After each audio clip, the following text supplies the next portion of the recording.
কল্পনা করুন, সময়টা তখন 624 খ্রিস্টাব্দের 17 রমাদান। আরবের তপ্ত মরুভূমিতে ইসলামের প্রথম যুদ্ধ চলছে, বদর। একদিকে 1000 সুসজ্জিত সৈন্য নিয়ে দাম্ভিক আবু জাহেল, অন্যদিকে মাত্র 313 জন মুজাহিদ। যুদ্ধের সেই প্রচণ্ড ডামাডোলের মধ্যে অভিজ্ঞ সাহাবী আব্দুর রহমান বিন আউফ রাদিয়াল্লাহু তাআলা আনহু দাঁড়িয়েছিলেন। হঠাৎ তিনি লক্ষ্য করলেন, তার পাশে ডাল হয়ে দাঁড়িয়ে আছে মদিনার দুই কিশোর মুআজ ও মুআউবিস। তাদের কচি হাতে ধরা বড় তলোয়ার দেখে তিনি কিছুটা চিন্তিত হলেন। হঠাৎ বড় ভাই মুআজ বিন আমর নিচু স্বর জিজ্ঞাসা করলেন, চাচা, আপনি কি আবু জাহেলকে চেনেন? আমি শুনেছি সে আমার রাসূল সাল্লাল্লাহু আলাইহি ওয়াসাল্লামকে গালি দেয়।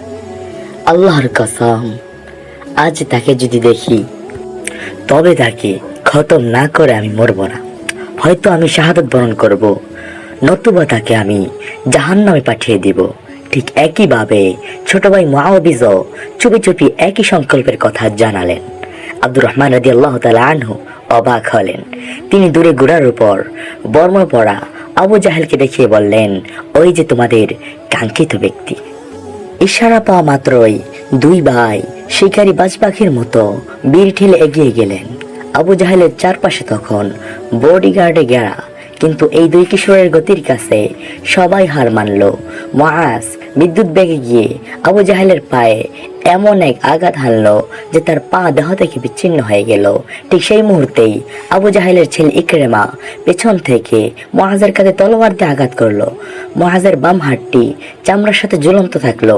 আপনি শুনলে অবাক হবেন, যুদ্ধ করতে সমস্যা হওয়ায় বীর মুআজ, মুজাহিদ মুআজ নিজের ঝুলন্ত হাতটি পায়ের নিচে চাপা দিয়ে টেনে ছিঁড়ে ফেললেন।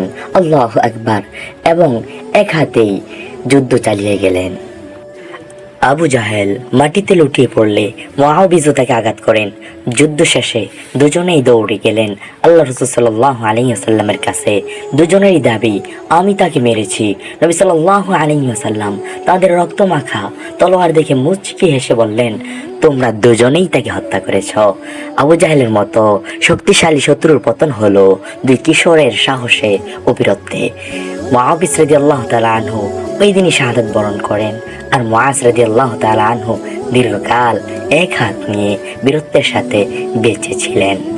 এর দ্বারা এটিই প্রতিমান হয়, ইমানি শক্তির সামনে বড় বড় শত্রু যে কতটা অসহায় মুআজ ও মুআউবিস তা প্রমাণ করে গেছেন।